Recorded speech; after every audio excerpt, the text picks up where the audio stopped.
Mr. Goldberg, thank you for spending a few minutes with us today, sir. What do you think when Obama supporters say it's wrong for Republicans to judge Obama on not having enough experience while they accept Sarah Palin's experience? The Republicans have been addressing this issue now by citing Palin's experiences as an executive. Do you think this is good enough? Yeah, I kind of do. I think that historically people don't vote for vice president. People vote for president, right? So anytime you're talking about experience, it's worse for Obama. You know, what they have to do is, if they want to hold Palin against McCain, they have to make her such a bad pick that it reflects on McCain's judgment, right? So it's not an issue of experience, it's an issue of judgment. And if you're going to start having an argument about judgment, I think that's one where McCain wins and Obama loses, or at least it's a draw in terms of the political climate. You know, almost every single thing that Obama claims to represent, Palin actually has done. You know, and at the end of the day, I think that is a narrative that's going to be very painful for the Obama campaign to try and deal with. What do you think of the media's attacks on Sarah Palin and their interest in her family affairs? I think it's outrageous. I think it's repugnant. We got a column coming out tomorrow about it. I think that there are a lot of reasons for it. Some of them have to do with liberal bias, which I think is a real thing.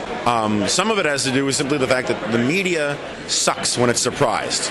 You know, reporters, when they know what they're looking for and there's not a race on, they can sometimes do an adequate job. But if you really shock the press, like this Palin announcement did, they just scatter. You know, when you turn on a light switch, cockroaches run under a fridge. When you scare a bear, it attacks. When you scare journalists, when you startle journalists, they flood the zone, and they forget all of the rules that they're supposed to observe. They forget all the precedents that they're supposed to honor, all of that kind of stuff. And in their race to go after, find out about Palin, they abandoned almost every principle and every rule about what was and wasn't fair game in this election.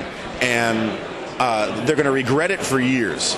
So, and I think what happens is, you know, when you surprise someone, they revert to their instincts, right? You know, and so all of a sudden we saw what their instincts were. You know, I didn't like Rudy Giuliani's line last night where he said, you know, how dare they question her about being a mom and whether she can do the work and to be a mom, because he said because they never say such a thing. They would never say such a thing about a man.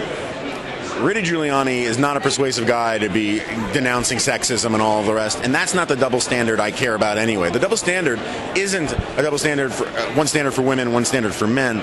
It's one standard for liberal women and one standard for conservative women.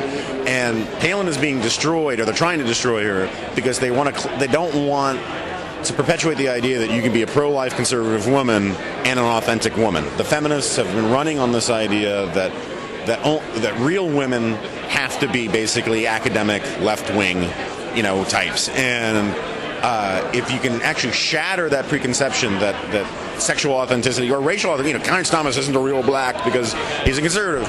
If you can smash that sort of thing, it'd be incredibly dangerous to the left. And so that's why they leapt at the chance, because they realize how threatening she is. When I talk to delegates here about the election, I continue to hear people differentiating themselves as conservatives first and then Republicans.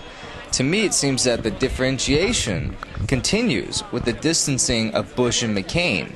Even when Bush talked, it seemed like he wasn't even passing on the torch to McCain. The rhetoric and message here at the convention has created a feeling as if McCain's vying against the status quo, as if he's actually going up against an incumbent and will usher in a new era of Republicanism. And the base has rallied behind this message, especially with Palin on board. What do you think of this feel at the convention? I mean, I think, first of all, you have to remember, the conventions are essentially giant infomercials. And the people applauding on the floor have the same role that the people who go ooh and ah at the new Ginsu knife or Miracle Mop and all that kind of stuff. It's a commercial for people watching outside. And fair or not, fairness has nothing to do with it. George Bush isn't popular in America. He's just not. And these conventions are about selling the current product. And I think Bush is a big boy. He understands this. McCain is a big boy. He understands this. That you can't have You can't have this be a big festival for George Bush. It just wouldn't work. And so they did as best they could to satisfy Bush, and to satisfy the Bush loyalists, but also say we're turning a page. This whole election is about change. It's a change election. And the reality is that McCain already has the base locked up. People, self-ID'd Republicans, strong conservatives, with varying degrees of enthusiasm, were already going to vote for McCain. And the reality is that you don't care how enthusiastic the voters are once they cross the threshold of voting for you. So what you heard from a lot of people was, they really like McCain, all that kind of stuff, or there have been problems with McCain, but Palin they're excited about because she's one of us. In the end,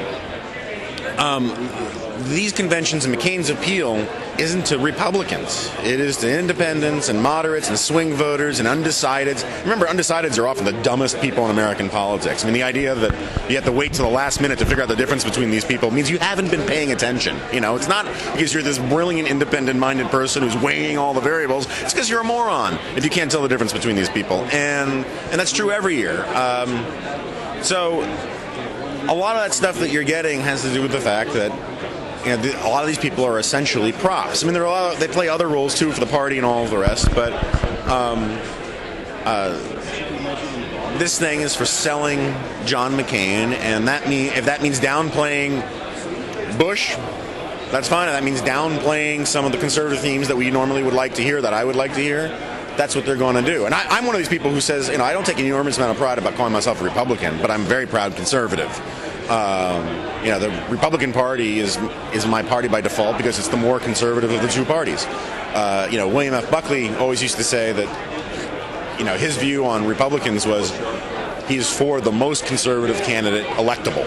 And in this campaign, this election year, on the Republican side, the most conservative candidate electable is John McCain. And that's life. That's realism. If I could draft Phil Gramm tomorrow and make him president, that's what I would do. Can't do it. So, anyway. Hey, thank you so much, sir, Mr. Goldberg. Great to talk. Take care, sir.